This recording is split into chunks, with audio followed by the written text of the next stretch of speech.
Hey y'all, what up though? What up though?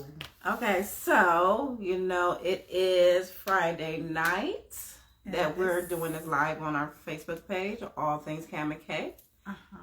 And y'all know what time it is. It is time for the P-Valley recap. So yeah, so it's time for the P-Valley recap. This is episode 5? Yes, it is episode 5. And I forgot the name of it because I didn't take notes. I didn't have to take notes with this one because they stuck with one story. Which was Keyshawn's backstory. So that's what we're going to call this episode. Yeah, Keyshawn's backstory. Even though I know they have some nice little name for it. But we love you, P-Valley. Yeah, so go ahead and talk while I go silence my phone. Okay, cool. Well, we're just going to say, last week it was a lot going on.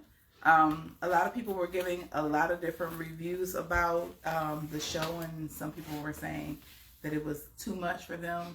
Oh, you heard other reviews about that? Yes. Oh, really? I did hear some, and it was just like, they were all over the place.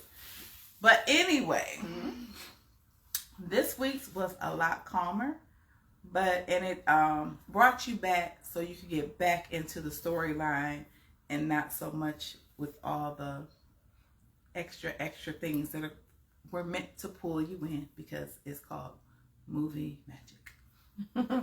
So, like Cam said, the backstory is about Keyshawn, Mississippi, and we learn more about her and Derek. So I don't know if you can see my shirt, but it says "Not Today, Karen."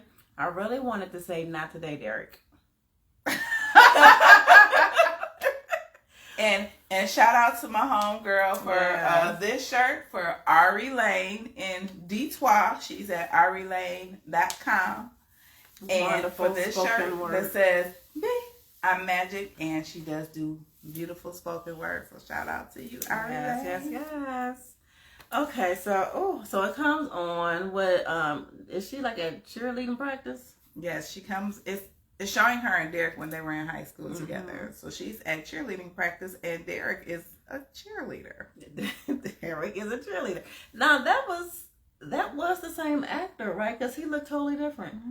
He looked totally different. I was like, he had that beard on. Yeah, the beard and the hair was back. Looked preppy looking, So they can make you look. Yeah, and I think that was done. Of course, that was done intentionally. To let you know. How he was before to now. He came across like totally wholesome. All of abusers do that. They're like really charming and charming. They show you their best light when that is not who they really are. But the whole thing was, for a long time, a lot of people would be like, "Oh, she ended up with the Caucasian guy or whatever," but I think Keyshawn is very pretty. I think she's a beautiful chocolate girl. She looks like a Barbie, for lack of a better word. She's just a beautiful girl. I don't say she's like a Barbie, but she's a beautiful girl.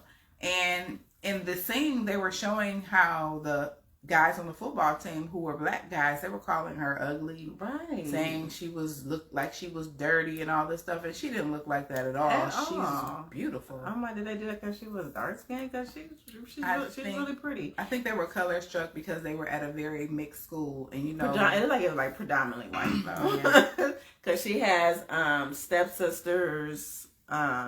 Oh my goodness. Who were also light complected, and they treated her. Her stepmother was a trip though. Girl. This is what I don't get. And that actress looked familiar though. I couldn't place her. I think her name is Victoria Rouse. Oh, that's her. Young and the Restless. Girl, I was like, oh, Tori, you look good, Tori. Still after, I was like, you better go, Tori. Okay. She got to be. I was like, this person looks familiar. Victoria Rouse. Okay. I knew her whole name. Look at Kate.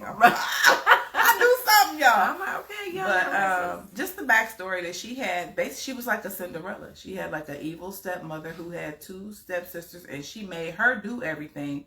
But Keyshawn's father was the one that had the money. Yes. They had a nice home. It was really nice. One thing though, I'm glad that her sisters, because the way that they kind of started off, like, like the Cinderella, but not really, because her stepsisters didn't treat her badly at all.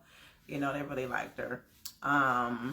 But it was just that mama. Mm-hmm. Like Cam said, she was making her do everything, and I'm like, what the heck? She's not the field Negro. And the saddest part was the dad. The dad wasn't saying anything. He was just like there. He was never home. Too busy molesting his stepdaughter. Oh, girl.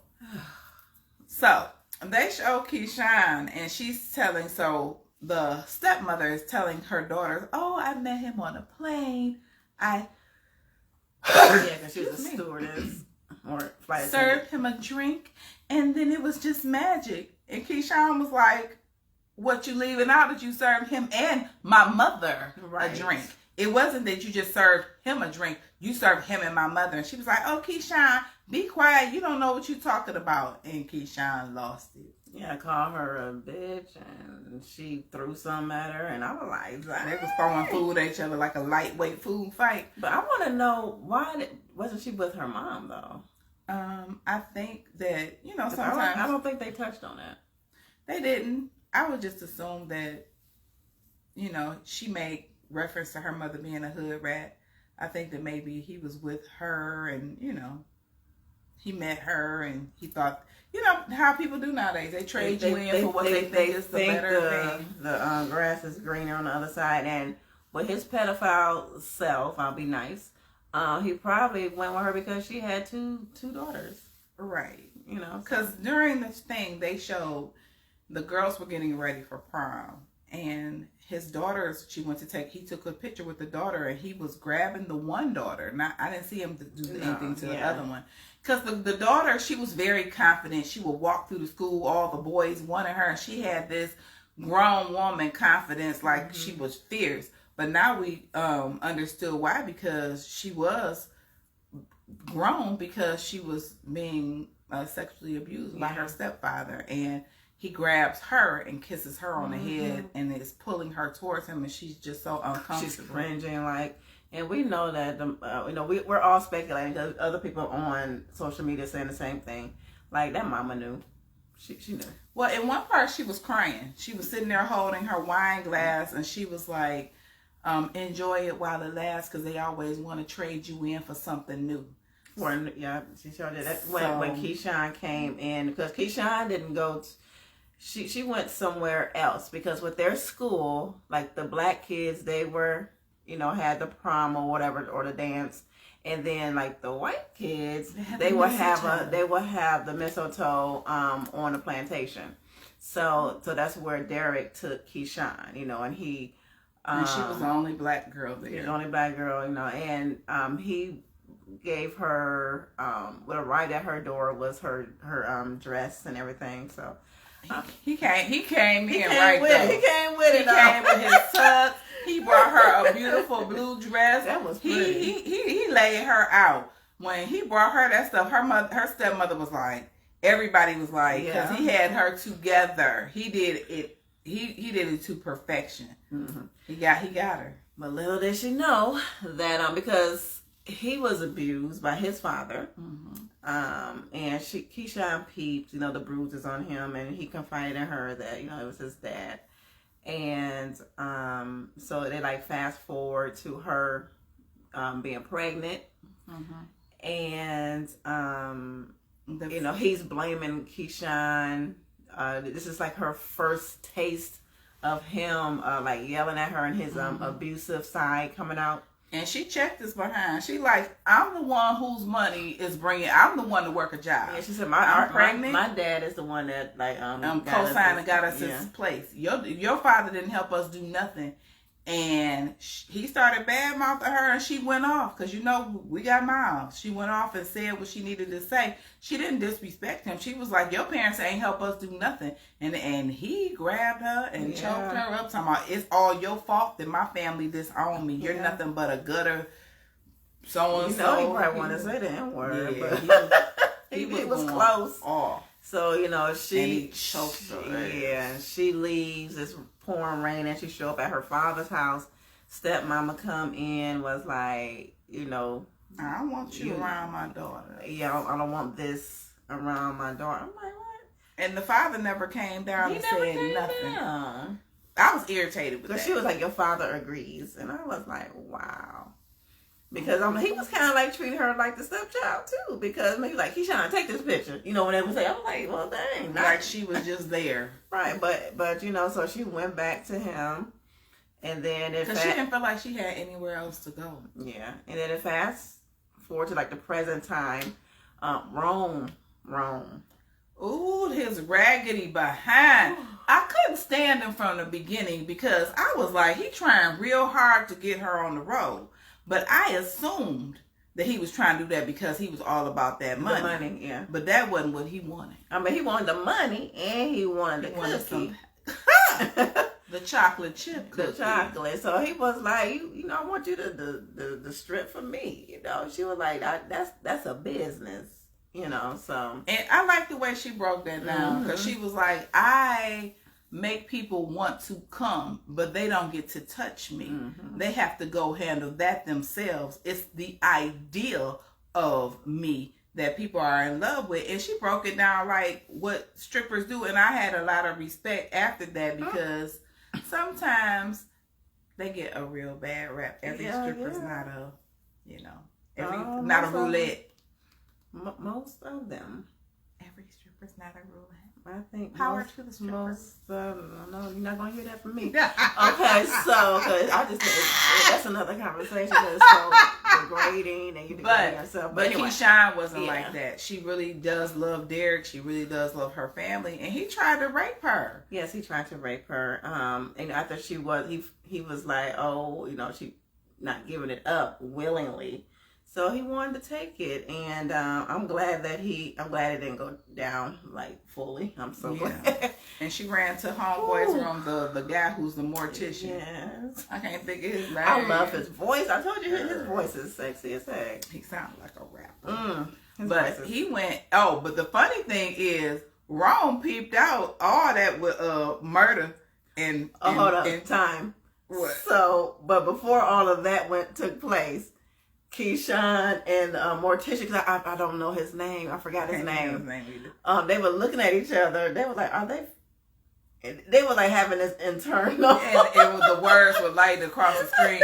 And then the mortician guy was like, are they? Yeah, they. And then she was like, and it was funny. So that was like a little comic relief. And because the murder and Teak. They going through it because Teak is all in his feelings. With his hardcore, not so hardcore self. He is upset with murder. Like, I gave you my booty for years, and then you gonna get out here and act and cheat on me. But so go forward.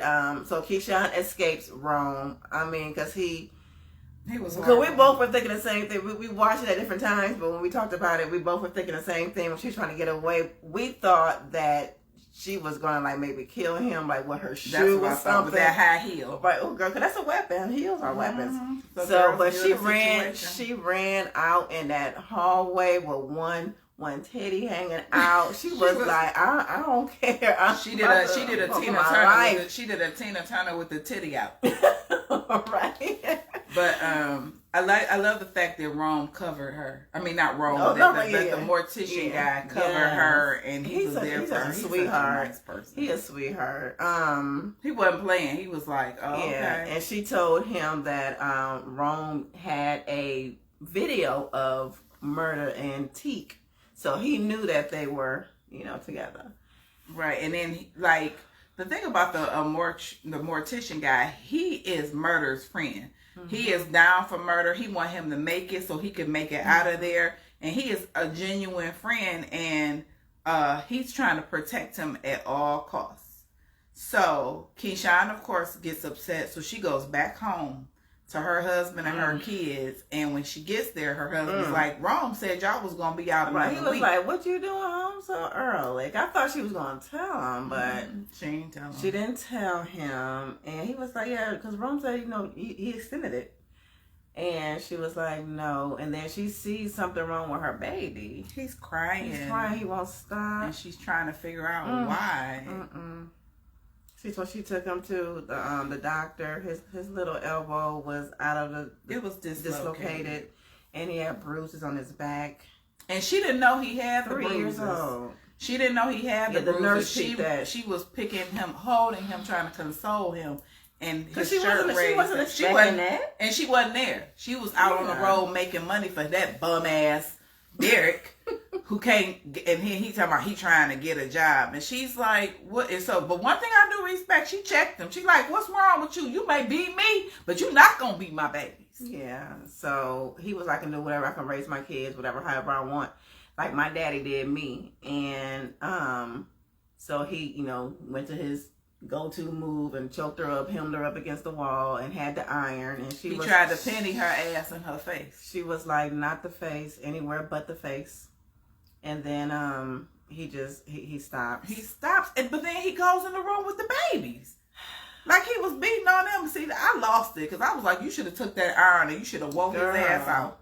Yes, because you're not gonna beat my children. He gonna get his. They better see that he get. And while I'm watching this, I'm thinking, why do they have her? I'm thinking like, why on this show, this black show, why they have her, this white man beating her up? Why are they doing this? I was mad at that. I think they're gonna reveal it in time. I know for a fact they have to make him get his because it cannot go on, especially when the children were involved. Because when you said, she told me, she's like, "So I ain't gonna tell you, but somebody died." I just knew it was Derek. I thought maybe he beat her up, and then the boys in the hood was like, "Oh, you ain't gonna be beating her up because she a sister." And one thing I can say, black men don't fare too much about when a Caucasian man is talking wrong to us or putting their hands on us. Mm-hmm. Because we are somebody's mother, sister, we could be their sister. Yeah. So that was deep to me. I was really hurt. And it just went off. And I was like, you didn't kill him? I need like 10 more minutes. But I love, no, it didn't go off at that part. But I like the part when he just so smooth, the mortician. The mortician, that's my guy. Because, Rome up there having the orgies in his room. Having a whole orgy spending Keyshawn's money because he ain't got no damn money. When I tell you that girl... He do other stuff, too. That girl made so much money, it was ridiculous. So, and they had Jasleen. Do it like it's Mommy Day. I'm like, if I hear that song one more time. Jocelyn from Hernandez. Yeah. So yeah, that part. Cause Jocelyn, she was saying to Keyshawn when she's at the strip club. She was like, I see myself in you, and she like, no, just give me a call. So she liked Keyshawn. She wanted her to hang with her, not Rome. But Rome is trying to put himself in every situation that is involving Keyshawn because he knows he can make money off of her. Mm-hmm. And then he like playing games, talking about something. But one thing I like how she got class about herself, because when he brought her them ratchet little colorful wigs, she said, I don't do that. She really does put them on for her. She put that blonde one on, but she put that blue one on. She was like blue. She ain't like. But she had a couple of ones on before. Oh really? But she said she ain't like them for her line. She wanted it different. Yeah, but back to the mortician. Yeah, with so the orgy. He comes in the room and he talks to Rome like in the back. Of course, Rome is doing coke like he always do. Dummy. And so the mortician came. He was like, I got something for you. So he's like, okay, my man. And so he was like hesitant. He was like, you hit it first. So the mortician smoothly, he sniffed the line, but he didn't sniff those lines. He had chopped it up for him, whatever. But he sniffed it. He was like, you sniff it first. So he sniffed a line. Right. And then the Rome's like, oh, okay. But with his greedy ass, he had to do two. Because he just... that's just how he is. He like the... So, he sniffed the fentanyl. He didn't know it was fentanyl. No, he didn't know it was fentanyl, but, he thought it was coke. So, the mortician is talking to him, He's like, oh, are you hot? Right. He was like, it was just, that whole sequence was just so smooth. And then, of course, he keels over. But the part that I really like, because they all play that game murder, like when you wink, somebody gotta die, right? Yeah. So I love that after Rome died, he keeled over. He walking out the room, and then he looks at the camera, he winks. I was like, I love That was so clever. Because it was so smooth that the was way he so did it. Clever because he murdered. He was dead for real. Because you knew that he was going to hurt him, but he hurt him in a way that it couldn't be traced back to him. Yeah, because they thought it was just an overdose. So that made me respect him even more because he's an intelligent man. He's very, yeah. They thinking, oh, he's just a mortician, but he's very intelligent. You gotta be smart to go to mortuary school. And you gotta be deep too, because he was like, he was kind of also like messing with Rome. He was like, yeah, because you saw your mother die, didn't you? So how does it feel when you take that last breath? And so he's talking him through his death, antagonizing him the whole time, and then it dawns on him. He let him know that I'm doing this to you. I'm doing this to you. Katori did her thing on this. Katori Hall, the writer and creator, she's a playwright of P-Valley. She wrote this episode, and you can tell she did her thing. I was telling Cam, this was my favorite episode in all of the episodes up to this point, because it was a story. It went so deep, and it had so many different layers to it. Just the writing was excellent. I loved it because it was a story, and it was good. And I love Uncle Click for narrating it. I would love to see his backstory. Yeah. So Katori, we want to hear Uncle Click. That was the brilliant part, because he's like, every Cinderella wants to be a someone. So I was like, you better go on. You can't save everybody though. But with her, I know. But with her, she got the face that you want to save. Trust me. Right. I love Nico. I just love him. Detroit. So y'all, that was the episode. It was really good, and so if you got disenfranchised last week, look at it again. Pick it back up. I mean, it was a lot, that episode, but it's a new episode. Don't dwell in the past. Move forward. And just know that if it's some parts you don't really get, acting. Fast forward. And it's acting, and it's not for children. This is for grown people. Mm-hmm. And if you don't want to watch it, I respect you, but it's acting. Yeah. So with that, thank you for tuning in to our P-Valley recap. Again, we are going to start the All the Queen's Men recap, because it is coming out next week. I cannot wait. I know, because I want to see what happened from the last season, because it was like they left a cliffhanger. You just sit there like, oh my God, what? Girl, yes. So we probably do it like we did last time. We watched it like 2 episodes, and then we went live and did the recap. It was awesome. All right, y'all. So we're gonna get up out of here. Thank you for watching, and just comment.